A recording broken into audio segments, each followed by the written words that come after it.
Hello everyone, welcome to my YouTube channel. I, Professor Prashant Bhuvan, Dr. Subhash Technical Campus, Junagadh. So we have started a lecture series of design of reinforced concrete structure.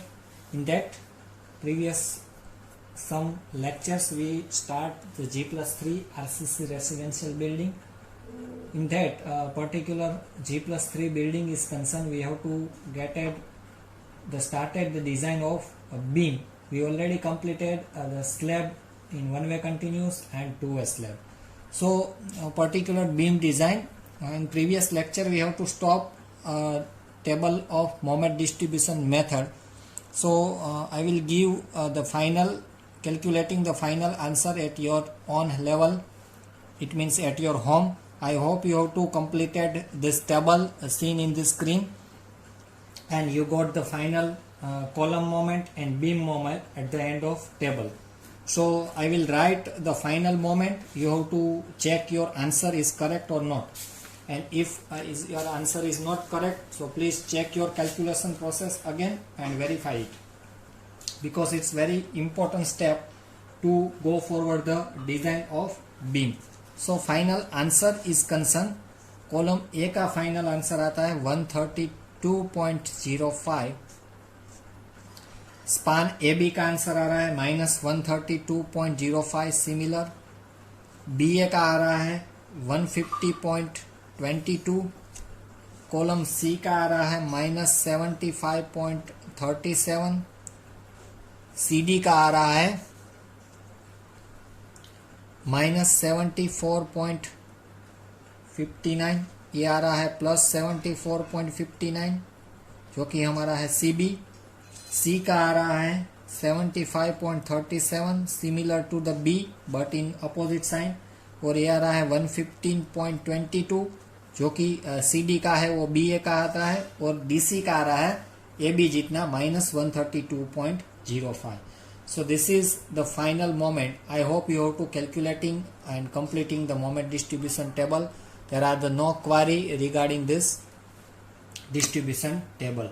So we go forward the final column moment and start with the beginnings of design of beam. So in that, or next, after the completion of the moment distribution table, we have to final column moments. As you have to check your moment distribution table, we have finalized the final moment like that. For moment AE and for moment AI, both are same, and that's why we have to take 132.05 divided by 2. तो हमको एक column की moment मिलेगी 660 kilo newton into metre. Similarly for column B F is equal to column B J, तो उसका भी हमको जो आंसर मिल रहा है -75.37 डिवाइड बाई 2, तो आंसर मिलेगा 37.68 kilo newton into metre. Similarly M C G column is equal to M C K column, उसका भी आंसर मिल रहा है 75.37 पॉजिटिव है, तो उसका भी आंसर आएगा 37.68 positive kilo newton into metre. Means column B and C are the similar value but opposite in sign. और लास्ट जो हमारा कॉलम है M D H is equal to M D L, उसका भी आंसर आ रहा है -132.05 opposite to A, and the intensity is same 66 kilonewton into meter. So this is our final column moment at the end of moment distribution table. Now our next step is to find the shear correction or reaction. So our next step is shear correction, or you can say the reaction. Why we need the shear correction? Because you have to see in your moment distribution table, your AB moment and BA moment are not similar. You can see this final moment. So that's why some shear reaction or correction are required to finalize the final reaction. इसके लिए हमको shear react correction find करना है। Shear correction V का equation है V is equal to free shear plus और minus net moment, जो कि हमारी at the end of moment distribution table में आएगी, डिवाइड बाय स्पान, जो भी पर्टिकुलर बीम का स्पान है। सो पॉजिटिव और negative sign are indicate as per the anti clockwise and clockwise direction. So first हम शियर फाइंड करते हैं ए बी का। तो ए बी पर हमने जब सब्सटीट्यूट फ्रेम मेथड फाइंड किया था तब उस पर यूडीएल आ रहा था 15.76। सो W इंटू एल बाई 2, वो हमको रिएक्शन मिलेगा फ्री शियर, जो कि हमारा है ड्यू टू यूडीएल। और ए बी हमारा आएगा एंटी क्लॉकवाइज, तो उसके लिए ये रहेगा माइनस। नेट मोमेंट है हमारी 150.22, जो कि BAP है, और AB की है 132.05, तो उसका नेट मोमेंट ये रहेगा डिवाइड बाय स्पान, तो कि हमारा AB बीम है वो 6 मीटर है, तो उसका नेट शियर आप देखोगे तो 152.25 और ये आंसर आएगा 3.03। तो आपको रिएक्शन मिलेगा 149.22 kilo Newton. Similarly reaction at BA, उसमें चेंज क्या आएगा 152.25 सेम रहेगा। W इंटू एल बाई 2, यहाँ पे प्लस होगा क्या 3.03। ये जो नेट मोमेंट है क्योंकि BA है वो कैसा रहेगा क्लॉकवाइज, दैट्स मीन्स उसका जो रिएक्शन है वो आएगा 155.28 किलो न्यूटन। सिमिलरली VBC, अगर VBC की हम बात करें तो उस पर यूडीएल आ रहा था 46.82, उसका फान है 4 divide by 2, WL by 4 minus, क्योंकि वो एंटी क्लॉकवाइज है, और उसका डिफरेंस जो के है वो सिमिलरली है। There are no change in moment, इसलिए वो पूरा टर्म्स क्या आएगा, इट शुड बी 0, क्योंकि वहां पे मोमेंट का डिफरेंस नहीं है, नेट मोमेंट जो कि है वो हमारा 0 आएगा। तो आंसर रहेगा 93.64 माइनस 0, मीन्स हमारा आंसर रहेगा 93.64 kilo Newton. Same way CB का 93.64 प्लस 0 आएगा, इट मीन्स हमारा आंसर रहेगा 93.64 किलो न्यूटन। ये दोनों रिएक्शन सेम रहेगा। रिमेनिंग 2 VCD वो हमारा सेम रहेगा AB के जितना, BA के जितना 155.28, और रहेगा VDC वो हमारा रहेगा AB के जितना 149.22 किलो न्यूटन।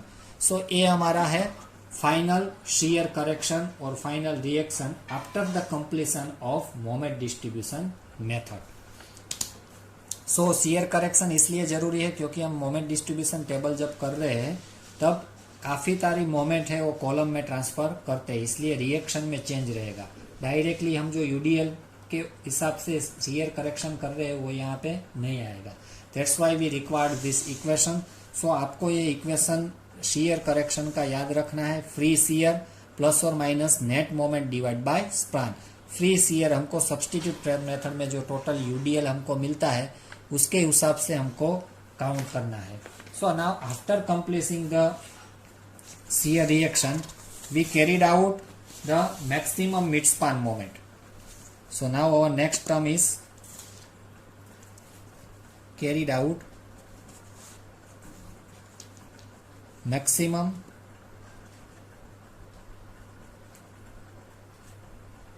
midspan moment. अभी हमको मैक्सिमम मिड स्पान मोमेंट चाहिए क्योंकि मैक्सिमम स्टिल और मोमेंट मिड स्पान में भी आएगा। So first of all we take first element, उसमें ए पॉइंट अगर हम कंसीडर करते हैं तो यहाँ का हमको MAB पता है, UDL भी पता है हमको, UDL है। यहाँ पे कहीं पे भी शियर फोर्स 0 आ रहा है, it means maximum bending moment हमारा आएगा, वो डिस्टेंस को हम x बोलते हैं। वी डोंट नो कहाँ पे शियर फोर्स 0 आ रहा है। ये हम UDL जानते हैं कितना है, AB का 15.75 और MAB हमारा मिल रहा था 132.05 और रिएक्शन हमको मिला 149.22। अभी हमने रिएक्शन फाइंड किया ना, तो AB का आप रिएक्शन देखोगे शियर रिएक्शन तो उसका आएगा 149.22।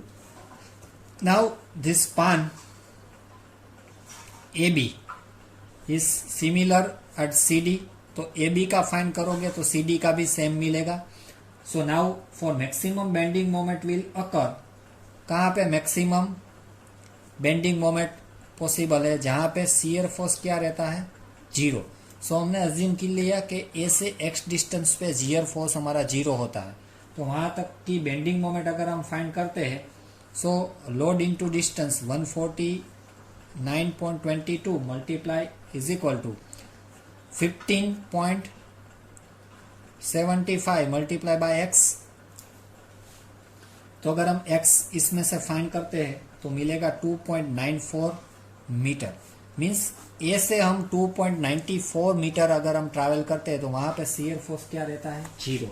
Eight that time we find out the maximum bending moment, तो वहां पे हमको मैक्सिमम बेंडिंग मोमेंट फाइंड करना है. सो अभी हमारे पास x है, so 149.22 into x, it means 2.94.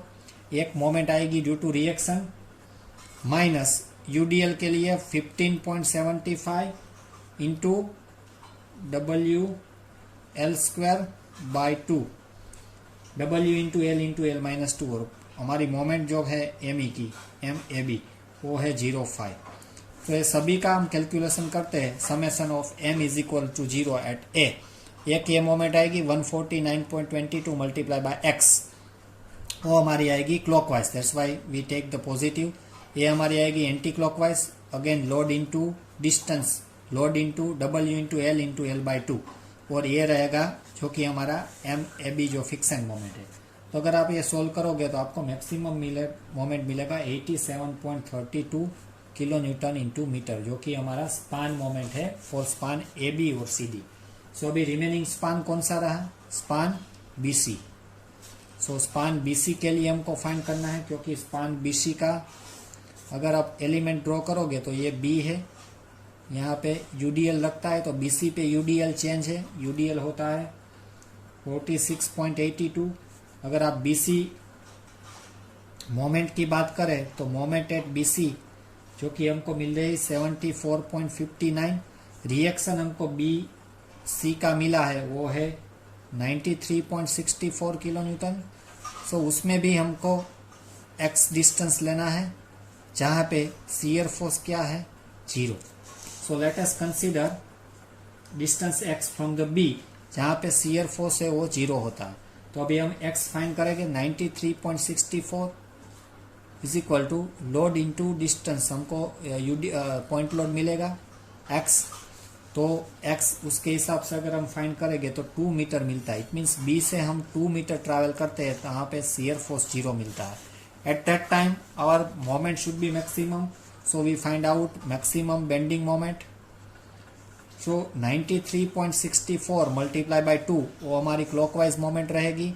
Anti clockwise moment में एक तो यूडीएल के हिसाब से 46.82 इंटू एल अभी है 2 इंटू एल बाई 2. सो मैं directly W L square by 2 लिख देता हूँ यहाँ पे.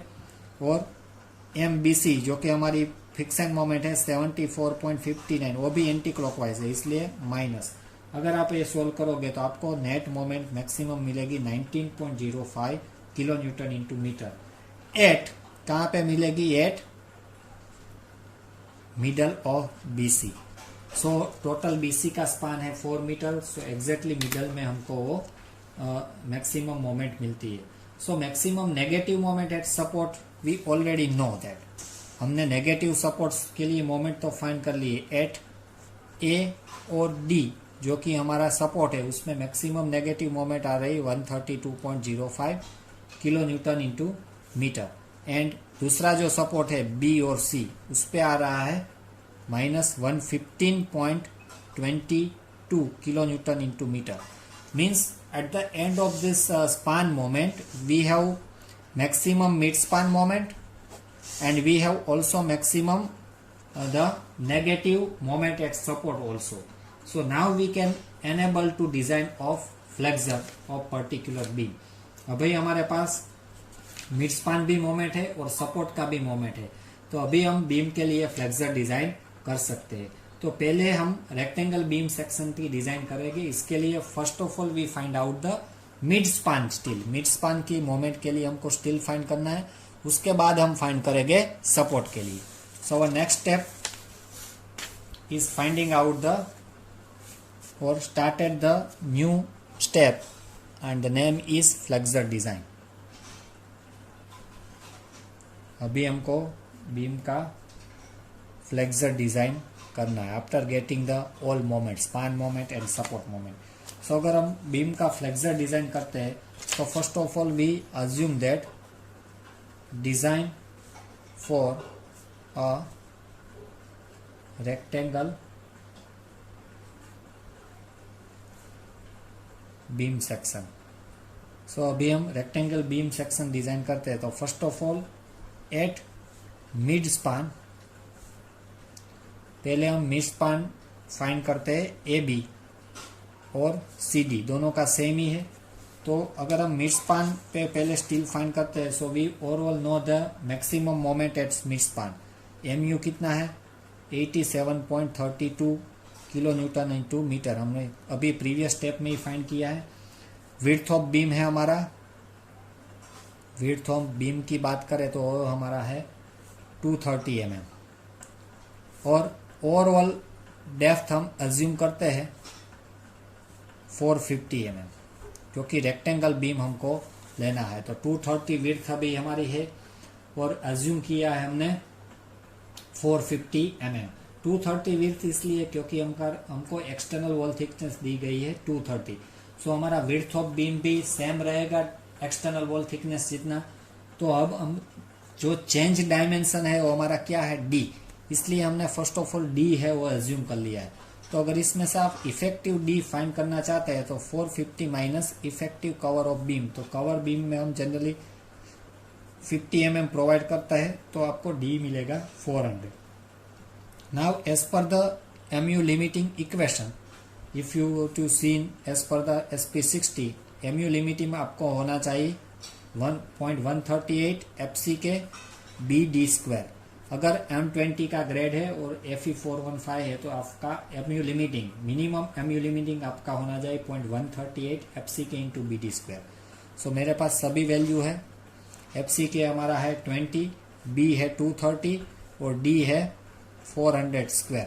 सो अगर आप सोल्व करोगे तो आपको आंसर मिलेगा newton into mm converted into the kilo newton into metre, तो आपको आंसर मिलेगा 101.56. Since our MU is less than MU limiting. So हमारा जो MU है वो है 87.32 और हमारा MU limiting 101.56 kilo newton into metre है. Means design the beam as a single RC beam. तो अभी हमको जो डिजाइन करना है बीम का, design of beam as a singly RC beam. अभी हमको सिंगली RC बीम डिजाइन करना है मिड स्पान के लिए. सो हमारा MU है वो MU लिमिटिंग से कम है, that's why we provide the singly beam. So we know that MU upon BD². So we already calculate MU 87.32 into 10⁶.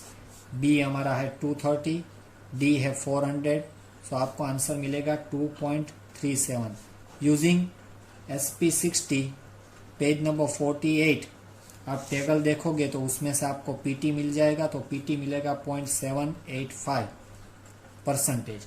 PT मिलने के बाद you very well know about the AST. PT upon 100 B into D. तो आपको AST मिलेगा 722.2 mm². Now अभी आपको numbers provide करना है. So at bottom of mid span of AB. So अगर आप SP16 में लास्ट में देखोगे कि 16 mm का अगर हम डायामीटर चूज करते हैं और 4 नंबर्स प्रोवाइड करते हैं तो हमको AST मिलेगा 804 mm², जो कि हमारा 722.2 से ज़्यादा है. एटलीस्ट ये ओके है. सो रेक्टेंगल के लिए मिनिमम हमको 4 नंबर्स ऑफ बार चाहिए, रिक्वायरमेंट है, इसलिए मैंने 4 नंबर्स लिया 16 mm डायमीटर का. तो हमको AST मिलता है 804. ये हम प्रोवाइड करेंगे at bottom and mid span of A B. So अभी हम mid span of A B का स्टील फाइंड कर लिया है, ये आपको याद रखना। At the last you can draw the figure. At that time you should provide this 16 mm of 4 numbers diameter with AST of 804 mm square. So next अभी हमको फाइंड करना है eight mid span of BC। हमने AB और CD का steel find कर लिया mid span का, अभी हमको फाइंड करना है eight mid span of BC, क्योंकि BC का स्पान मोमेंट अलग है। तो उसका MU आ रहा है 19.05 किलो न्यूटन इंटू मीटर। तो हम साइज तो हमारी बीम की सेम ही रखेंगे, तो हमारा MU लिमिटिंग है वो भी MU से कम आएगा। It means this beam is also design under singly beam, क्योंकि हमारा MU लिमिटिंग है 101.56, उससे तो काफ़ी कम है। मीन्स ये बीम भी हमको सिंगली बीम में डिज़ाइन करना है। तो MU अपॉन BD स्क्वायर में डायरेक्टली करता हूँ यहाँ पे 10⁻⁶। B हमारा जो कि है 230 और D है 400, वो साइज में चेंज नहीं कर रहा हूँ। सो 0.52 इट्स वेरी स्मॉल। अगर आप MU अपॉन BD स्क्वायर रखोगे तो it's very small. So exactly PT आप ये वैल्यू पे फाइंड करते हैं तो आपको PT सपोज मिलेगा 0.149, बट आप minimum PT as per the IS 456 page number 47 आप देखोगे for FE 415 steel provide minimum PT minimum PT we should provide 0.204%। इससे कम हम PT प्रोवाइड नहीं कर सकते। अगर हम MU अपॉन BD स्क्वायर की वैल्यू से अगर हम फाइंड करते हैं तो हमारा PT आ रहा है 0.149, जो कि हम प्रोवाइड नहीं कर सकते। मिनिमम हमको कितना प्रोवाइड करना है? अगर हमारा स्टील FE 415 ग्रेड है तो हमको मिनिमम PT 204% प्रोवाइड करना है। दैट्स वाई AST हम फाइंड करेंगे। सो 0.204 बाय 100 PT अपॉन 100, B हमारा है 230, D है 400, तो हमारा AST मिलेगा 187.68 mm स्क्वायर। सो 16 mm का ही मैं डायामीटर रखता हूँ, तो मेरे को मिलेगा 2 numbers 16 mm diameter, 2 number, new AST is 402. So it should be like double AST, but we should not provide minimum 1 numbers. That's why we provide minimum 2 number at bottom. Higher steel provided to match with the steel at support. हमने higher steel diameter इसलिए provide किया है कि support पे हमारा जो 60 mm जो दूसरा सपोर्ट पे आएगा वो ये डायमीटर से मैच करे, so we can easily tie up with both the steel. Otherwise क्या होगा, अगर आप 187 के हिसाब से डायमीटर फाइंड करोगे तो वो नियरली 8 to 10 mm आएगा विथ 2 नंबर। तो वो डायमीटर है जो हमारा रेस्ट ऑफ द स्टील जो कंटिन्यूस बीम से आ रहा है वो कम होता है, तो वहाँ पे टाई अप पे क्या होता है, प्रॉब्लम होता है। इसलिए higher steel provided to match with the steel at support. तो सपोर्ट में आप जानते हैं हायर स्टील आएगा, तो वो मैच करने के लिए हमने हायर डायमीटर यहाँ पे चूज किया है। Now we find out at the supports moments. So अभी हमको सपोर्ट का स्टील फाइंड करना है, वो हम नेक्स्ट लेक्चर में फाइंड करेंगे, क्योंकि आपको तब तक WRC बीम रिवाइज करना है। Right now we have to complete the mid span beam of our continuous beam that will be taken B 18, 90 and 20, क्योंकि वो वेरी सिंपल है। अगर हम सपोर्ट मोमेंट की बात करें तो already we have to calculate the support moment, but उसके लिए आपको WRC बीम की डिजाइन रिवाइज करना जरूरी है। That's why we have to stop right now at the moment. In next lecture onward we started the support design through WRC beam. So I request to all of you, please revise the step of WRC beam so we can continue with the next lecture. Thank you student for watching this video.